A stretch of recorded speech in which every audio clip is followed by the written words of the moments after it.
This video is brought to you by Brilliant. Before the pandemic, the UK had basically the cheapest food in Europe, with just 10% of the average UK household spending going on groceries. However, in the past year or so, the price of food in the UK has risen sharply, and the UK's stubbornly high headline inflation rate is now actually being driven by food prices, which are up a record-breaking 19% year on year. So in this video, we're going to try and figure out why food is getting so expensive in the UK, whether prices will come down, and whether it's got anything to do with Brexit.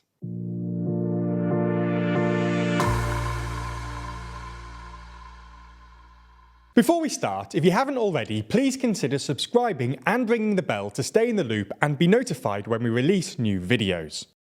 Now, before the pandemic, the UK had some of, if not the, cheapest food in the world. The average UK household spent roughly $2,300 on food every year, well below similarly wealthy countries. The average New Zealand household, for example, has a similar annual expenditure to your average UK household, but spends nearly 50% more on food. Brits also spend significantly less on food than their European counterpart. Italians, for example, spend around £3,000 per year on food, despite the fact that total household spending in Italy is over £5,000 lower than in the UK. According to Eurostat data from 2019, UK households actually spend less than any other European country on food as a percentage of their total spending. Now, this is in part because Brits generally buy cheaper food than their European counterparts. Brits spend more of their money on ultra-processed foods and less on fruit and veg than other European countries, especially southern countries like France and Italy, which is one of the reasons that the UK has one of the highest obesity rates in Europe. But even if Brits ate healthier produce, which would probably mean spending a bit more, they'd still have the cheapest food in Europe. Analysis by Our World in Data suggests that, in 2020, it would have cost just over $1.90 to eat a healthy diet in the UK. This is the cheapest not just in Europe, but actually in literally the entire world. For context, it would cost about $3.20 to eat a healthy diet in France, and about $3 to eat a healthy diet in Germany. So you get the idea. Before the pandemic, the UK had basically the cheapest food in Europe. However, unfortunately for your average Brit, this all looks set to change. Since the end of the pandemic, food has become significantly more expensive in the UK, and the UK's anomalously high inflation rate is now being driven not by fuel, as was the case earlier this year, but actually by food. For context, according to the ONS's latest inflation data, in April of this year, year-on-year inflation was 8.7%. While this was down from 10.1% in March, it was still higher than expected, and well above the European average. Obviously, the UK has been struggling with persistently high inflation for over a year now, but the main driver of the current bout is food prices, which are up by an astonishing 19%. For context, that's the steepest increase in food prices since the ONS began measuring it in the 1980s. It's also significantly higher than Europe, with Eurozone food inflation currently running at 15%. To make matters worse, a year ago, food inflation was already running at 6.7%, which meant that food prices have increased by an astonishing 27% over the past 2 years. The situation has become so acute that the Department for Environment, Food and Rural Affairs even floated implementing price controls on food, which would essentially involve limiting how much supermarkets could charge for certain produce. Not only would this probably not work, it would also fly in the face of Conservatives' proclaimed faith in free markets, which gives you a sense of how desperate they've become. So why is this? Well, the reason food prices are up across the board is mainly to do with the rising cost of agricultural inputs. Energy, fertiliser and grains like wheat and corn have all become more expensive in the past 18 months or so, and farmers have passed these costs on to consumers. This partly explains why certain items have seen steeper price increases than others.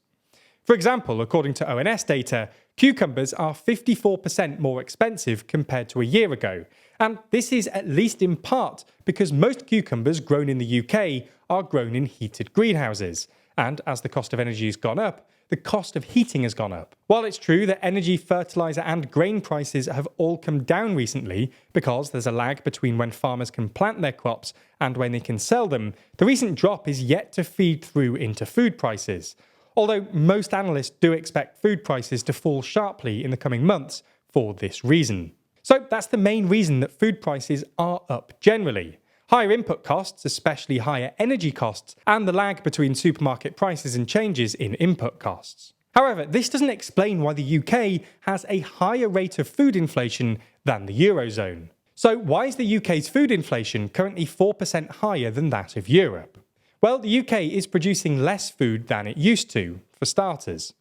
Fruit production in the UK has dropped by about 16% since last year, and in part thanks to the prohibitively high cost of greenhouse heating, the production of tomatoes, cucumbers and pears is at its lowest level since data collection began in 1985. This is for a variety of reasons, including inconsistent and unpredictable government policy, but Brexit definitely hasn't helped here. Farmers' unions say they need somewhere between 70 and 80,000 seasonal workers to pick their fruit and vegetables every year, and these used to come from the EU, but the government only allocates 40,000 of these visas because they're worried about the political impact of high immigration numbers. This means that, according to the National Farmers Union, £60 million worth of food was wasted in the first half of last year because of labour shortages. The government is also yet to come up with the UK replacement for the EU's Common Agricultural Policy, as they promised, which adds another layer of uncertainty for British farmers. And Brexit has obviously introduced new frictions to the UK-EU trade, which are actually going to get worse in October, when the government is expected to implement the final Brexit checks. These new checks will affect nearly 30% of all the UK's food, and especially meat and dairy products, which have already experienced sharp price increases. The price of hard cheese, for example, is up 41% year on year, while the price of pork is up 30%. So you get the idea. The main culprit here is input prices, and the lag between them and food prices. But the situation has definitely been exacerbated by Brexit, and the new checks coming into force in October threaten to make things even worse.